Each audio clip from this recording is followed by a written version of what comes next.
Hello, you're live. Get with it. Hello, everyone. This is Mark. It's Gary. This is Gary here at Gary's Guitars. Getting the last guitar of the day out the door. And hopefully, it's the last guitar of the day. You said someone else also didn't. Well, make she it said before she'd be here before 6, and she's not here yet. So it's after 6. It's 6:04 according to. So he thought it was 5 o'clock. It's 6 o'clock. Oh my God! I thought it was 5. Well, this time of year, people usually get disoriented with it getting dark early. It's usually the opposite. Anyways, Gary's Guitars weekly guitar hangout, guitar talk. Welcome.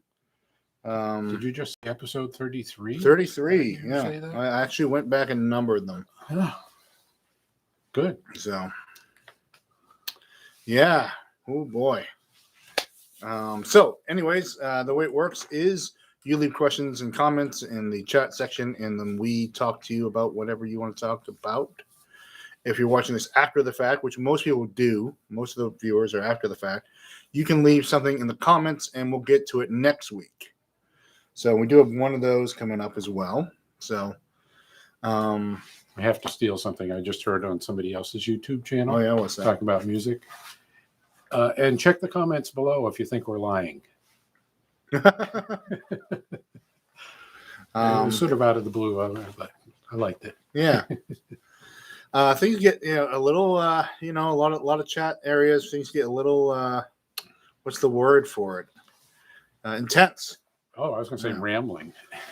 Sometimes it happens, yeah. But Intensely rambling. Although I do appreciate most comments, so I do. I can't say we ever got a comment that was even the slightest offensive or objectionable, or.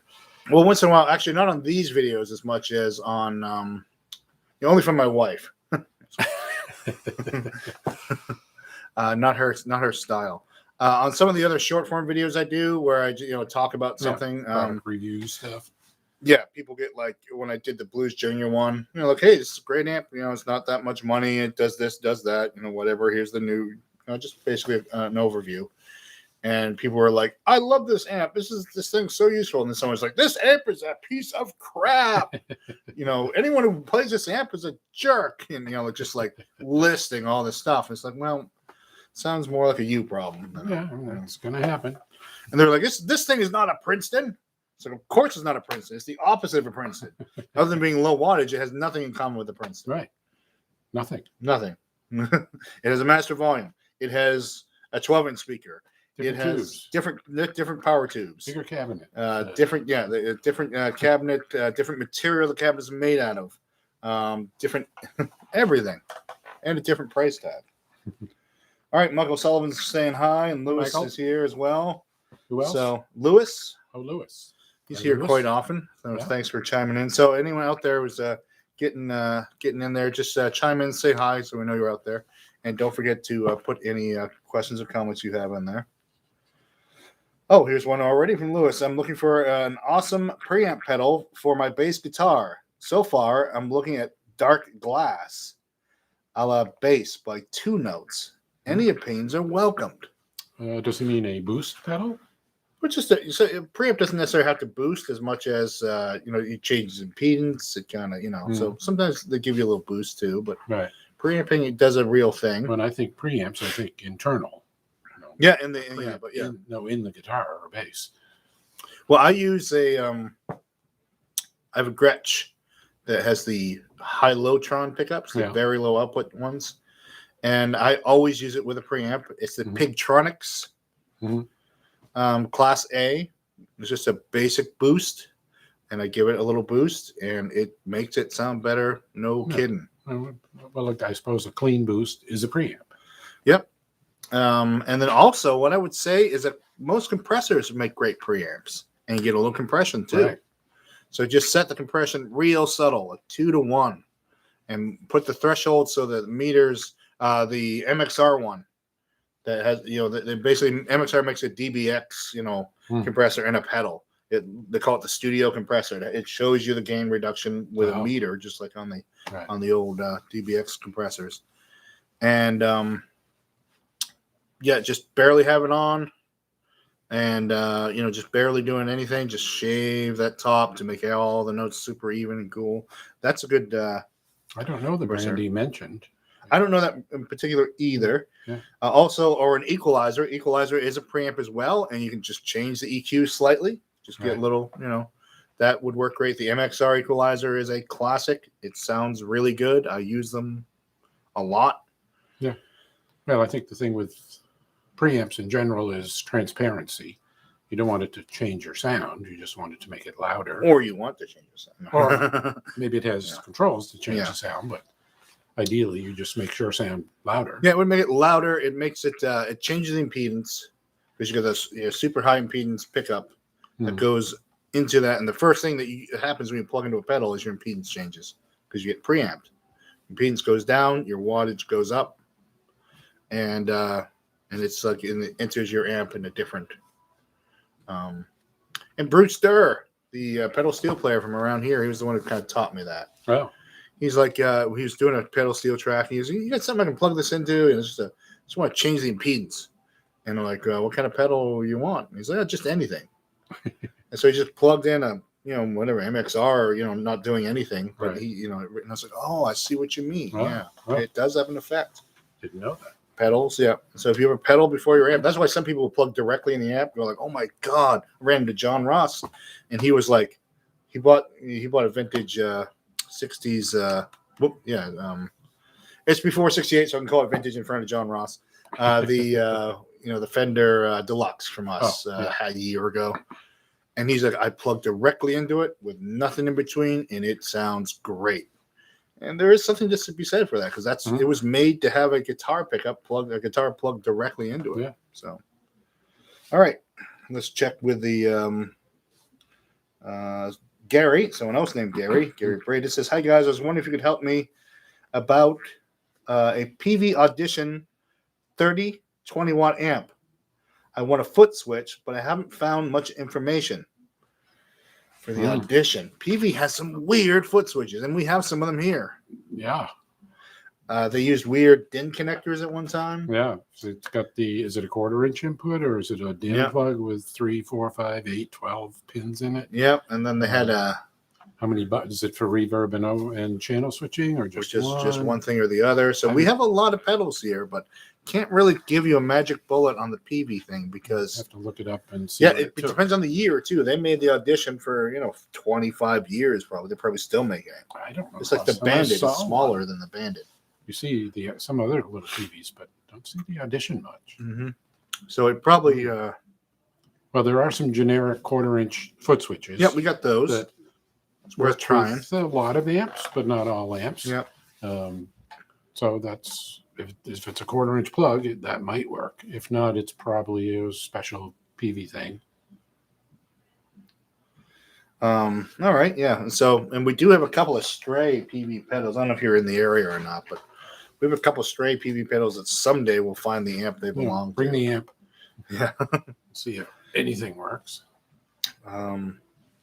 Or just contact PV directly. They might be. I don't know what PV is to deal with lately. Ever since Daddy's went out of business, we hardly ever hear about PV. Yeah. Actually, one of our sales guys is the New England PV sales guy, and I was like, no thanks. Yeah. Just too many PV amps in New England. Right. Because Daddy's just flooded the market, so there's used PVs everywhere. Right. So Lewis says, I have 7 different pedals before my amp. Signals are good, just looking to curve my frequency. So, yep. So he's talking about the preamp pedal. Right. He's got enough gain. Definitely the multi-band EQ. The MXR makes a 6-band and a 10-band. That's a good way to give a little sculpting, so to speak. And then Gary said it's a 1/4-inch. So then you might be in luck. You could use one of the generic 1/4 inches. Does it have an LED telling you if something's on or off? Because these don't work typically with. Well, we have LED and non-LED. No, I mean if there's an LED in the amp. Yeah. So then that means there has to be voltage going around. Yeah. So they don't work typically with if there's an LED in the amp telling you if something's on or off. Anyways, yeah. If you don't have that, then you're getting closer. It might work. But the question from last week, I wanted to interject. It was Mike who's a bass player. He's been here, Mike from the shipping center in Kittery there. Mike, what's his last name? I forget. Well, Mike's out there. But, Mike Bold. He's had a few basses in here. Yeah. And he primarily bass player. And he goes, what makes dead spots happen? And I was like, that's a great thing to talk about with Gary. Because there's a lot of things that can make dead spots. On the bass, yeah. Just like if you just get to a note and it just goes, oop. Right. Well, where do I begin? The least thought about, but does fairly commonly happen, is the string. Yeah.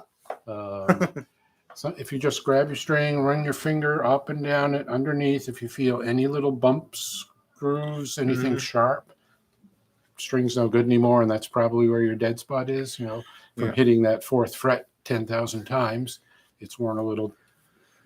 Yeah, bass players don't change the strings as much, nor should they. But also, people are like, "Yeah, I just changed my strings." Right. Like, well, was it before the pandemic or after?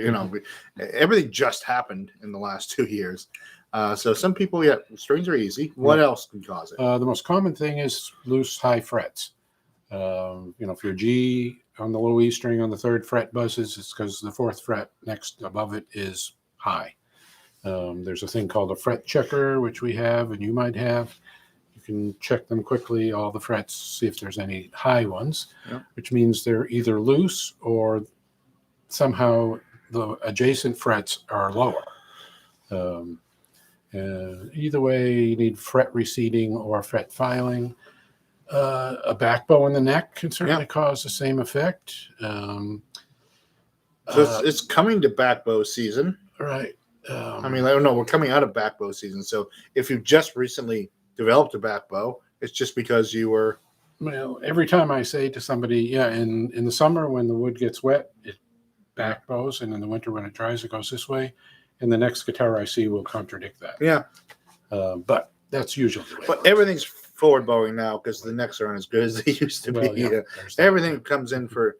We have. I think I probably told this anecdote here before. Someone came in with a new Martin. He's like, can you adjust the neck on this, or can you get the action down? And I look at it, and the neck is bananas. And I'm like, this looks new. Where'd you get it? And he's like, Amazon. I'm like, oh, okay. And so I went and I started turning that truss rod and turning that truss rod and turning that truss rod. And it, I need to turn it a lot to straighten out the neck. It did straighten out. There you go. But I was like, you know what? I put there might be 6 turns on this, and I just put 4 of them on. Right. So you may want to. What's your phone? Is it my phone? No, it's not my phone. It's your phone. Anyways, I was like, you may want to send this back to Amazon. Yeah. And so he did, and they just sent him another one, and the next one was all right. Good. But next bowing causes buzz, dead spots. What else? There's the more subtle. And depends on what extreme of deadness you're talking about. Most wooden instruments have live spots and dead spots due to frequencies, wood, the grain of the wood. Maybe the grain's not so cool underneath the 7th fret of your A string or something. I know after playing the same Fender bass for 30 years, well, maybe it took me 10 years, but I figured out which notes were really loud and which notes were not so loud, and the rest were pretty even. So, if you wanted to hear a cannon of an F, I had it on the 1st fret of the E string. Just go bam!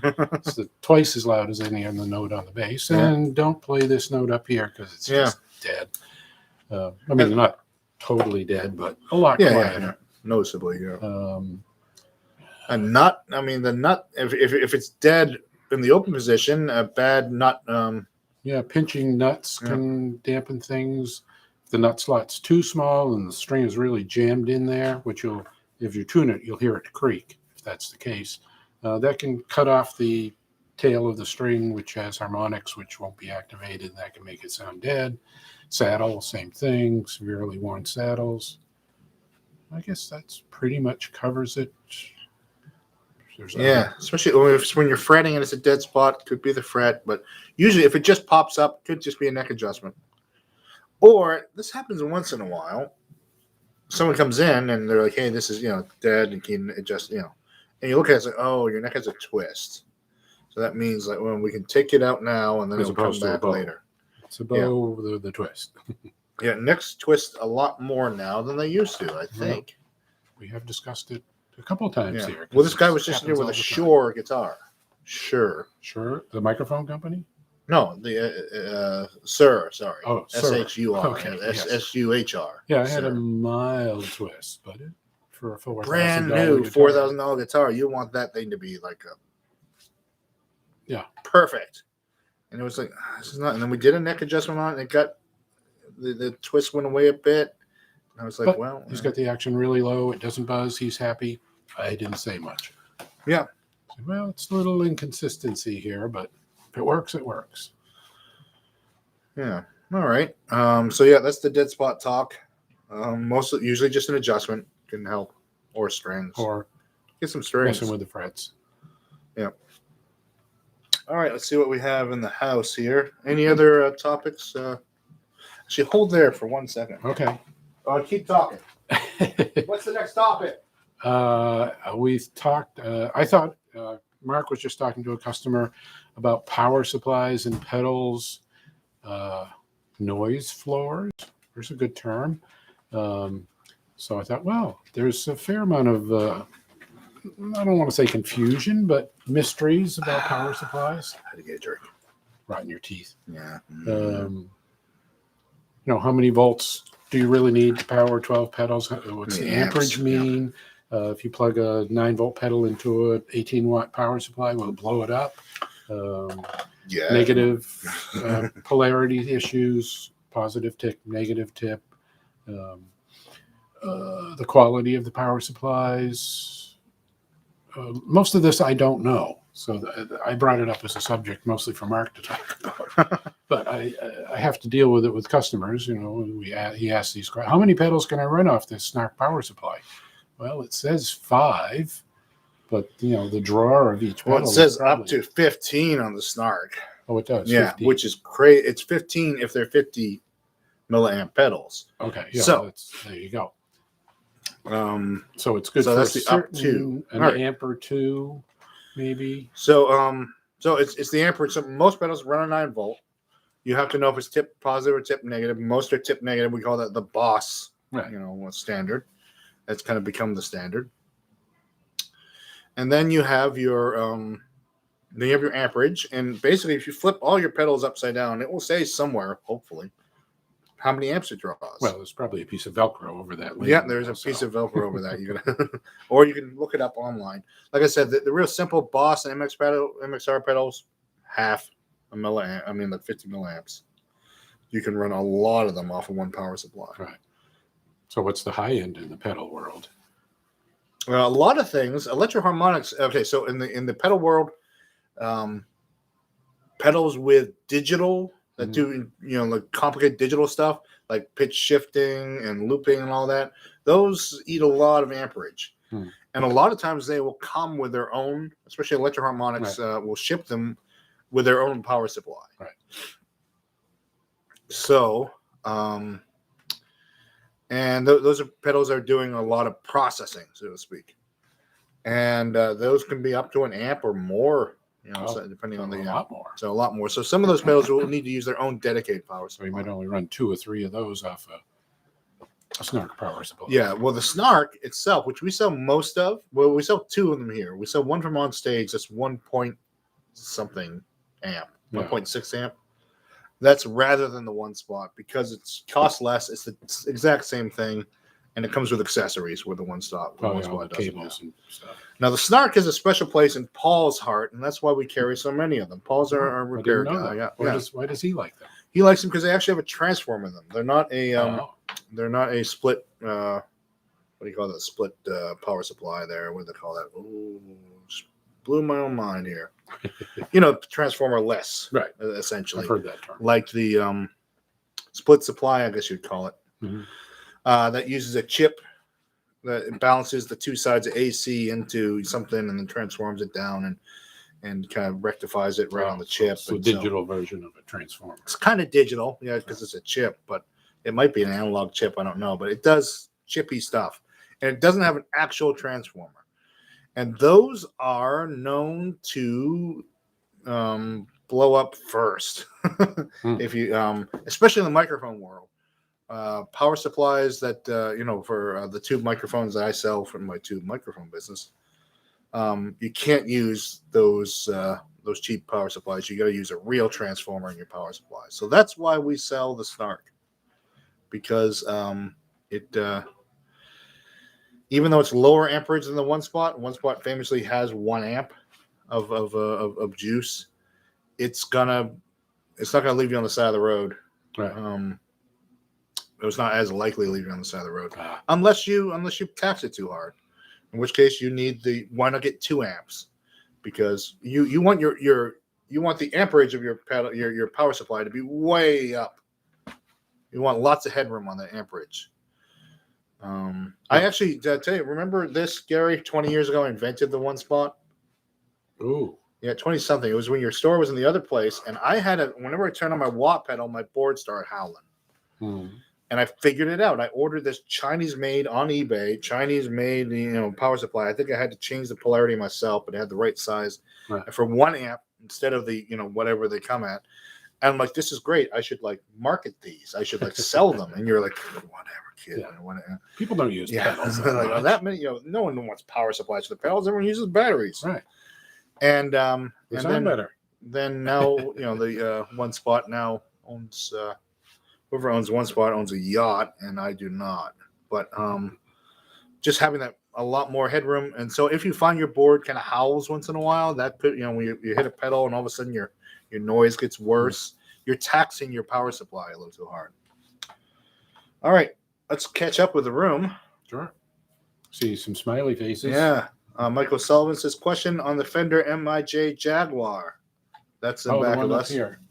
Was it a 90 something? Why didn't it take off? It's the only really good sound for surf or underappreciated. I know it was a Fender top shelf instrument in the early '60s. The Jaguar, yeah. It was Leo's top of the line guitar when he invented it. Yeah. It was the most expensive Fender. Was the Jag. It's basically a Jazzmaster with a shorter scale neck, Gibson scale length. Mm-hmm. And different pickups, more standard Fender single coils instead of the big soap bars. That one. Can we see it? Yeah, it's in the picture there. Yeah, right sunburst right in front of the pointy one. Yeah. It takes a particular player, just like a Jazzmaster. Yeah, in my 40 years, they're popular for a year or two, and then they're not so popular, and then you can't give them away, and then they're popular. Everybody has to have one.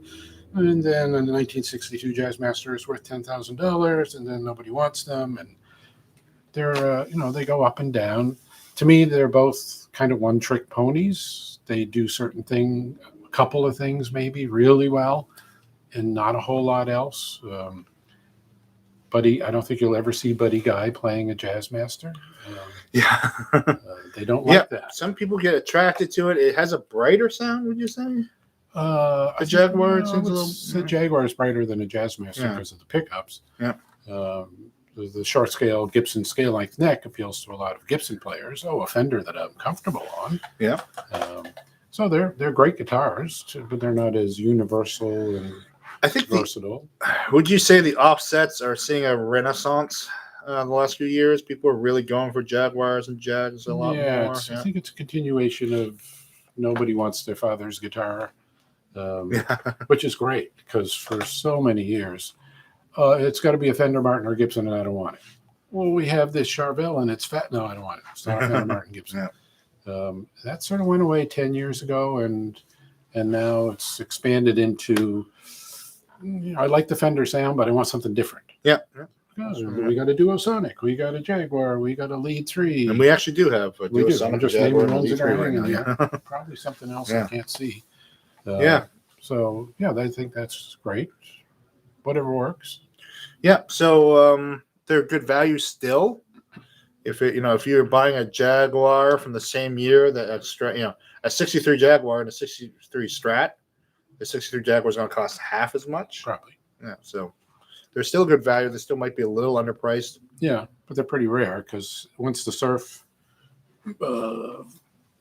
guitar popularity ended, they pretty much went away. until They've been coming and Elvis going. Costello, I think, kind of brought Helped it back. bring the Jazz Master back for sure. Right. Yeah, but it was a weird guitar. He was a weird guy playing a weird guitar. That was his appeal. Right. All right. Question: are any major brands worth more than custom built brands like Fender versus Crimson, etc.? As far as built, guitars, I guess, because we're talking about the Sir guitar that was here, and we had a real. What did Steve bring in? Steve from the Pizza Factory. Oh, that funny one from Los Angeles. Is it Friedman? Friedman? What's the guy's name? Oh, he's got a Friedman too, but he got James Tyler. Said his name on it. It's like about 12 times. James Tyler. James Tyler. Super high-end guitars that are super slick with super high drive it off the lot discounts, because if you buy a Fender guitar, you don't take a hit if you go to resell it, because everyone always knows what a Fender guitar is and wants one, but you do take a big hit on the custom-made guitars. It's more likely. Yeah, you can get into that group. There's probably a Facebook group you could sell it and get good money for. But they're better. I think what's special about them, what's custom about them, is that they are designed to do a certain thing extremely well. If that's the thing you want to do, then maybe they are better. But if you want a more versatile guitar, maybe a custom shop Strat is better. If that's what you mean by custom. I don't know the. No, I think he said Crimson. Crimson is an English company that makes custom guitars. There's a lot of them out there. A lot of small makers making. We got a few in this area. Stonewall Instruments, also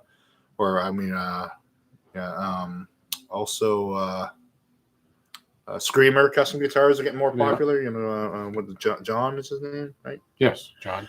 Yeah, his guitars have come a long way, and they're getting more popular. And I see them on sale on Reverb, for good money now.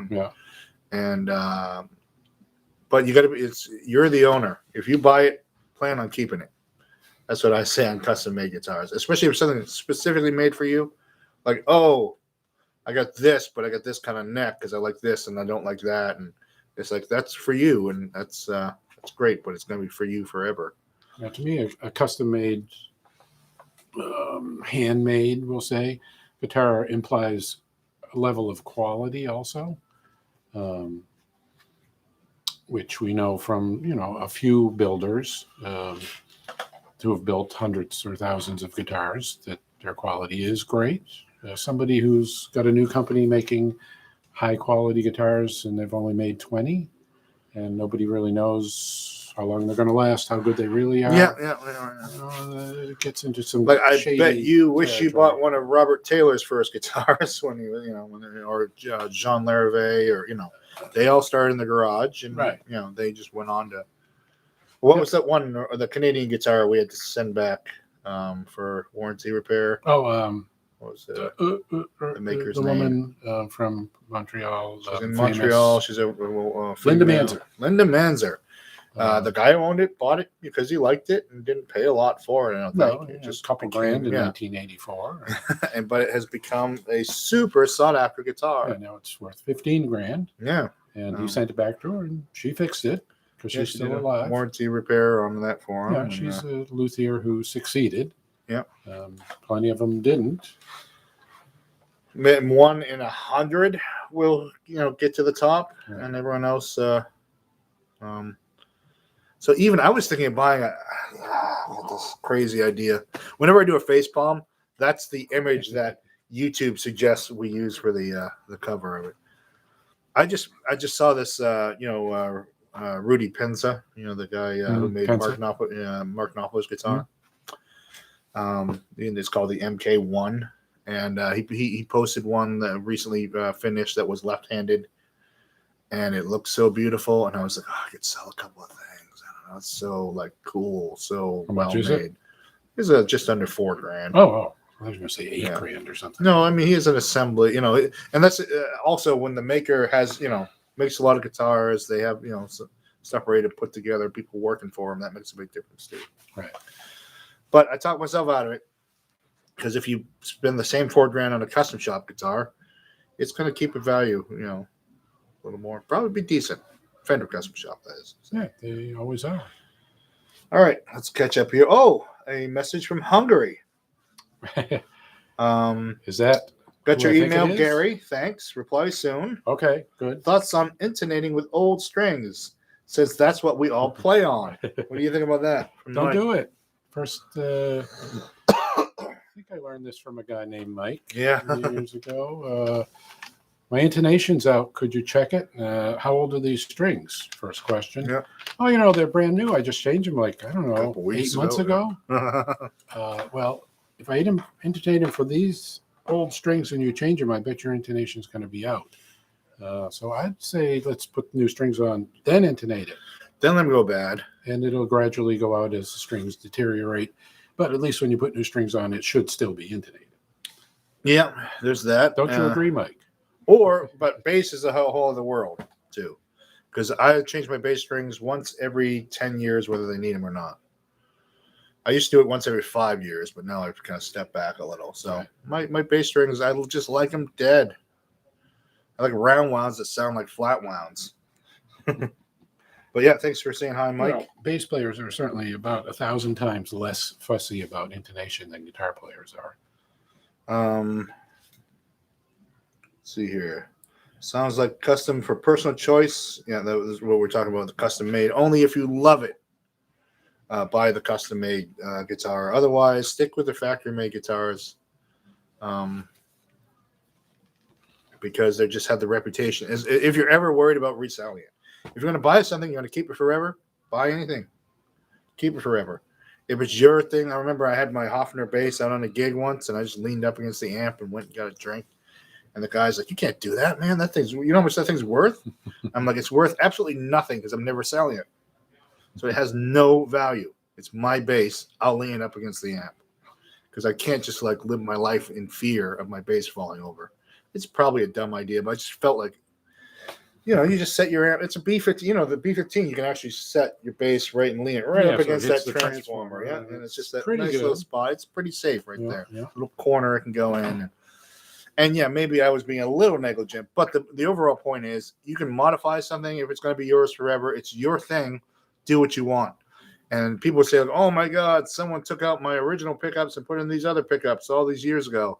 And it's like, well, it was their guitar and they did it, so oh well.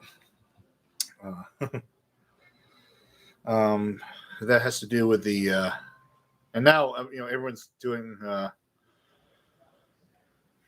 so remember we sold a 63 Doug 63 Strat, and it had 2 rewound pickups because the pickups were dead, right? And a lot of people, when I just kind of advertise that, people go, "Oh no, rewound pickups, you can't rewind the pickups, it's original." So well, the pickups didn't work, so you have 2 choices: rewind the pickup or don't have a pickup, or have a pickup that really sounds terrible. Yeah. But the originalists are really out in full force lately. Well, that's where collecting has got to. Especially pre-CBS. Yeah, the casual collectors, they're pretty much gone now because they can't afford much. Yeah. To get serious, you need $100,000 to get started, to buy a few guitars. They want them perfect, untouched. Working is less important. Yeah, right, yeah. So, because they're going to be able to sell it to somebody else like them for more money someday. Yeah, untouched, original, worn out frets. Yeah, and but that's all very important in that world, and that's why the great thing about that is their mania leads to the player grade instrument. Right, that's the good part. So the instrument that you can't afford because the collectors don't want it. There's a $10,000 Strat that's been played, and the jack's been replaced, and the pickup's been rewound, and something else maybe, and it's only $2,000. Well, that's all it's worth. Or repainted. Right. That kind of people get a little cray about that stuff. All right, let's check in here, catch up with.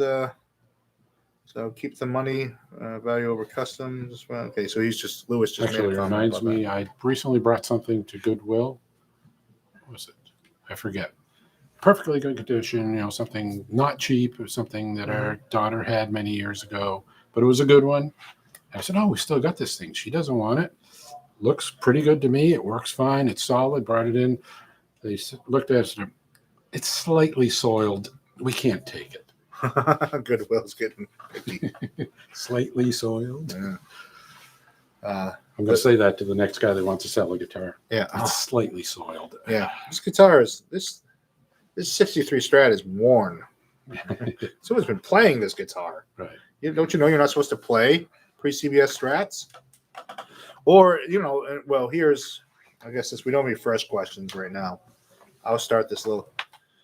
So, old Fender amps, 50-year-old Fender amps are great. Everyone wants the original caps and the original resistors. And these caps and resistors were designed to work for 20 years.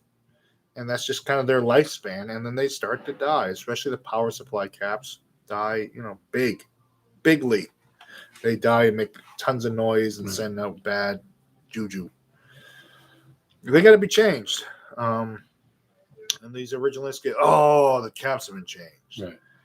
Like, you put a grounded cable on your amp. That's going to take the value down. I remember I told this story a number of episodes ago. Brian's 62P bass.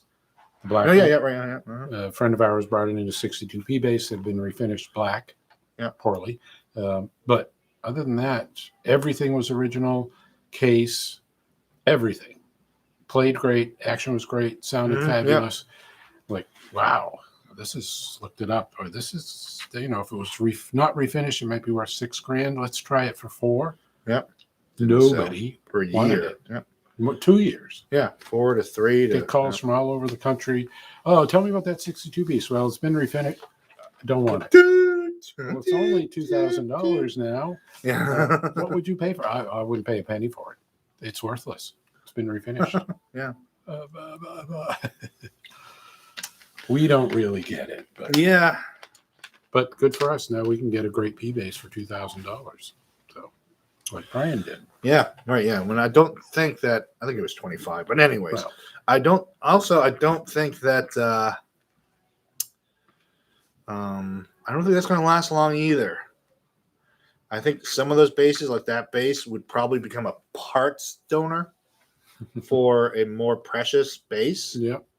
They'd be like, well, the neck is worth $2,000, right?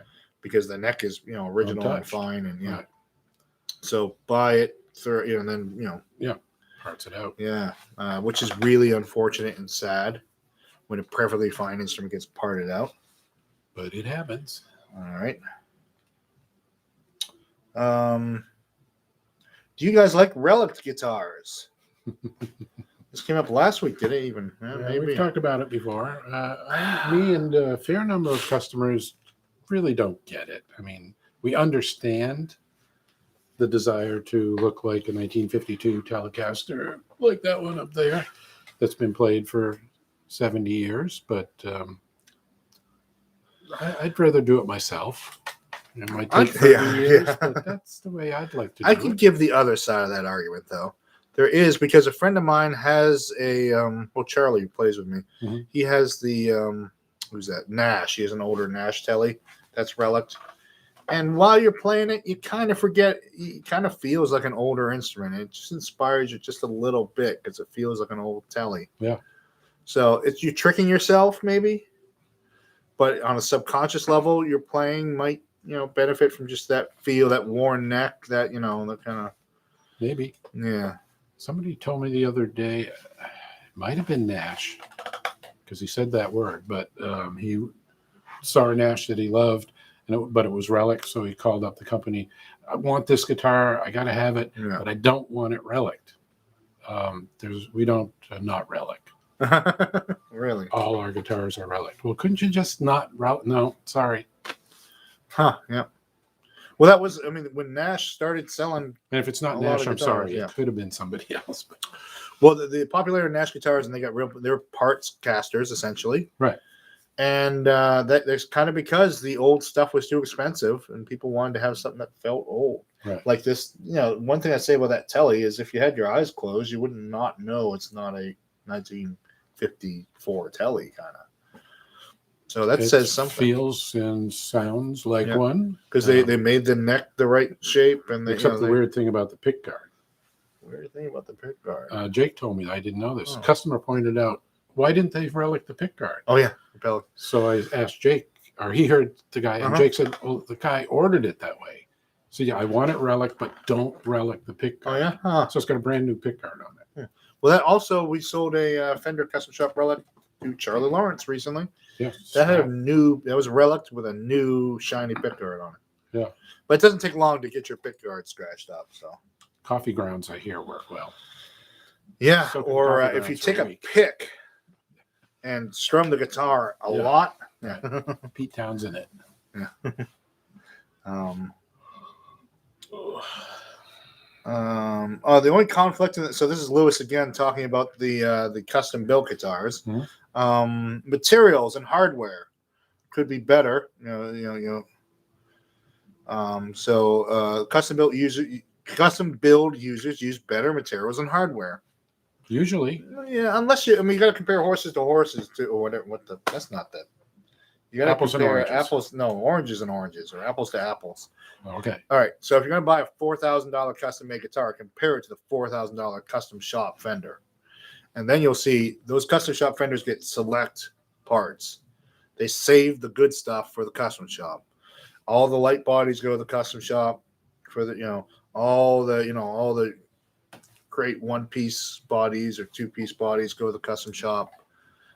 They really sort those, and that's in when we talked to you were talking to someone from Good Inn who said you were like, what is the difference between an art Jimmy. and Yeah, who was the sales guy in the area for.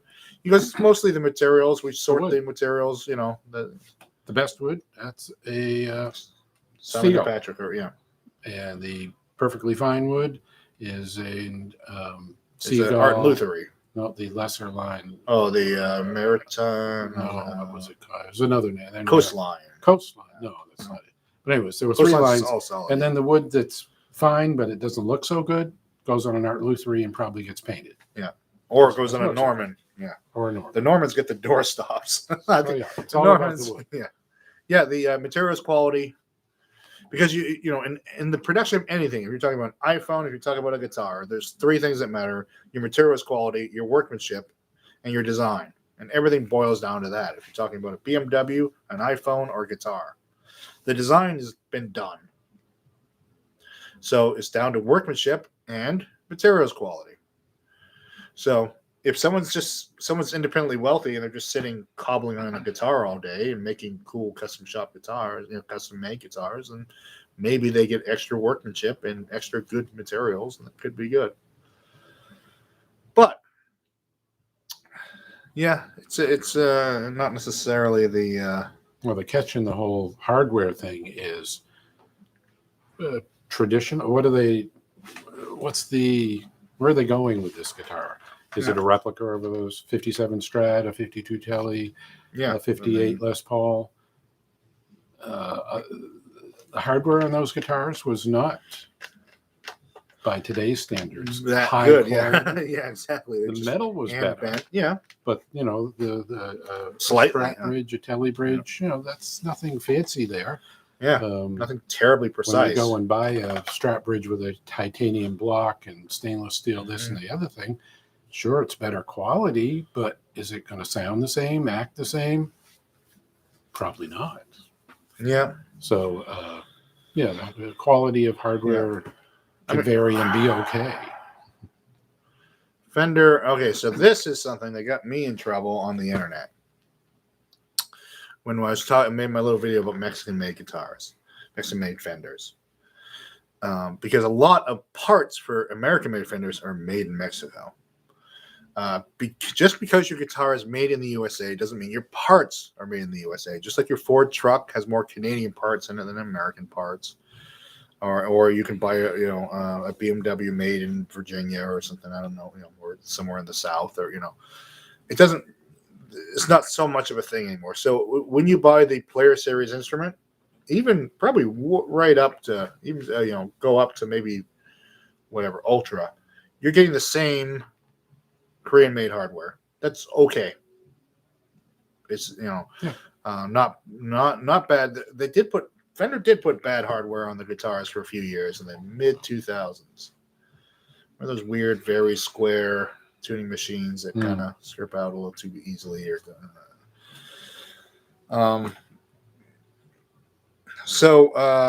Hardware. You can put some premium hardware on anything.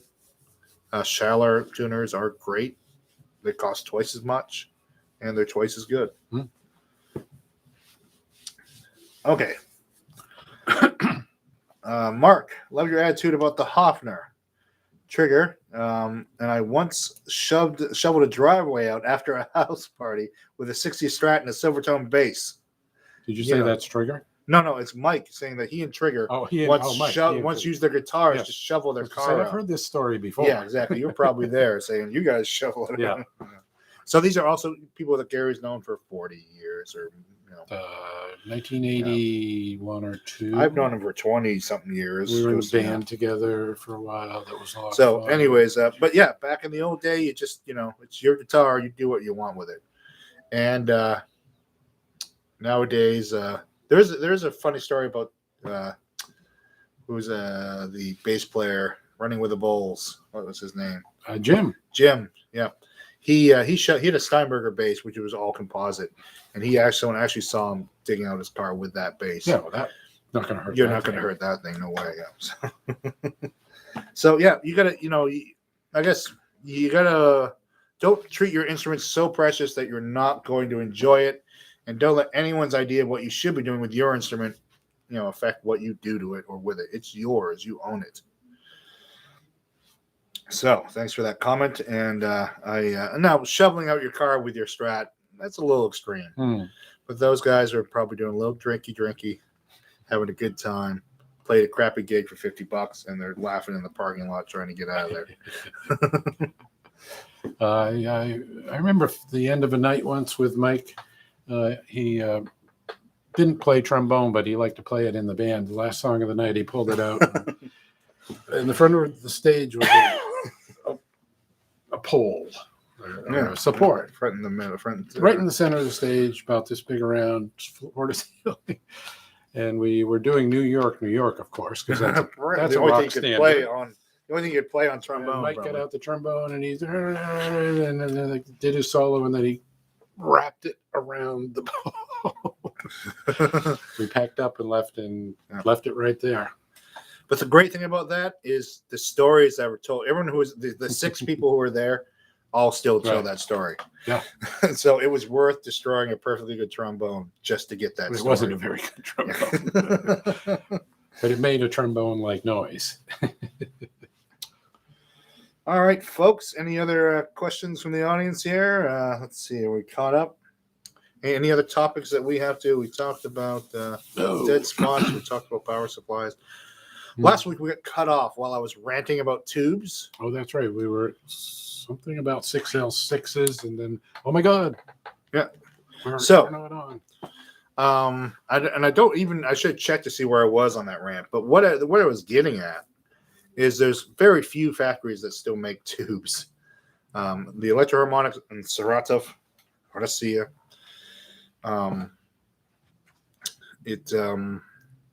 There where Electro-Harmonics makes their tubes and about 5 brands that they make for, and maybe more because, like I said, I believe we saw some Mesa Boogie tubes that were Electro-Harmonics tubes.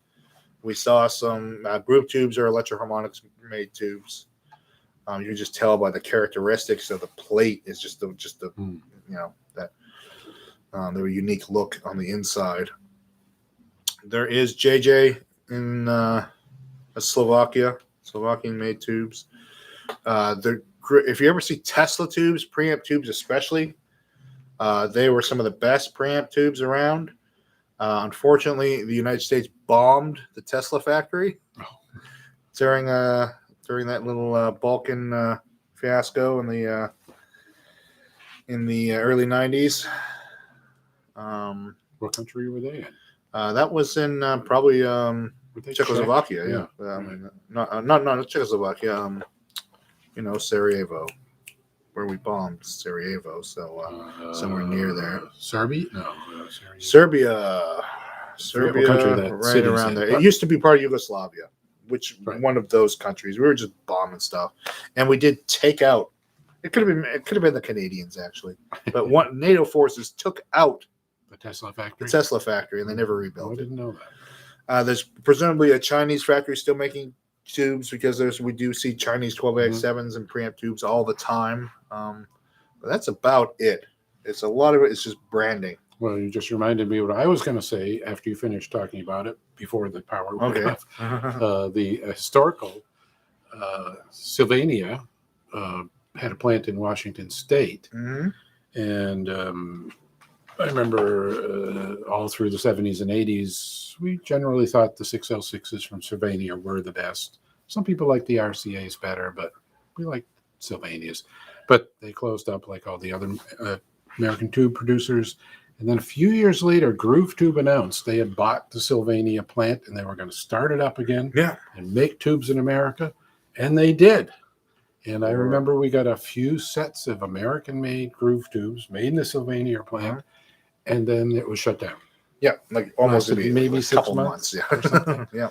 And that was it for, I don't know, whatever happened. Maybe probably not profitable, or Or OSHA. OSHA or Found out what they EPA were going, doing, you yeah. can't make tubes in here anymore. Who knows? But Yeah. All right. So it's coming up to wrap it up time, I suppose. If no one else has anything else to add. What time is it now? Oh, it's getting on there. I'll just add one last thing about tubes, and this might go in another video too. But if you're still here and you're still listening, tube matching was, I believe, invented by Groove Tube. well, grading. Yeah. For sure. Matching, I don't know if anybody was doing it before them.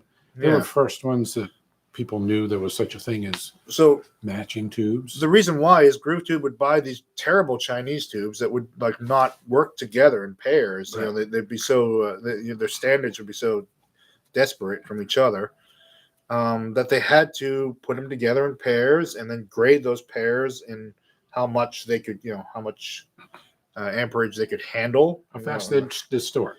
Yeah. Well, when they Remember, distort 1 or through like, 10. yeah. One was just like that. 10 wouldn't distort at all. Yeah, and so that probably figured into their lifespan. They came up with all that. Sylvanias, you never bought them matched, Until paired, then, and graded. No, Like, why? people just take out one tube, put another one in. Yeah. Which you Sounds shouldn't good. do. So I'm fine. Yeah, it works now. I put a tube in. I mean, it does logically and probably technically it makes sense to match your tubes. Yeah. But- It's not we're saying that you shouldn't, because it does help. It helps your tube life. It helps your sound. But Helps for get your bias 20 right. years, me and everybody else I know, But there that was was no such thing. largely because all the tubes were made of a certain standard. yeah, they were all better tubes. They're all really great. And Yeah. so the need to match your tubes came about from the Groove Right. Tube buying substandard tubes. I forget. I read it somewhere once back then. How many? It was like 10% of the tubes they bought, they threw away Yeah, I believe that. because they test and go, that one's no good. All right. So we have one last question from Brandon. Thoughts on the Fender Precision Ventura series? Haven't seen one. I would love to have one. I think we have one on order. Yeah, Just cannot get them. might be here in March, June, yeah. March. Super back order. Haven't seen one. We have the Ventura Telly. Telly is it was a great. P-bass with a P90. No, it's just a P bass that has a it's just a kind of very vintage stylings and slightly Oh, better. I know, thought something that was above. the Ventura thing that they all had P90s. No, that's Because Ventura is the Spanish word for 90. Noventa. Okay, I'm getting them mixed up. Sorry. Ventura is like is obviously in it, vintage stylings. Era, I don't know. Right. But my Spanish no habla.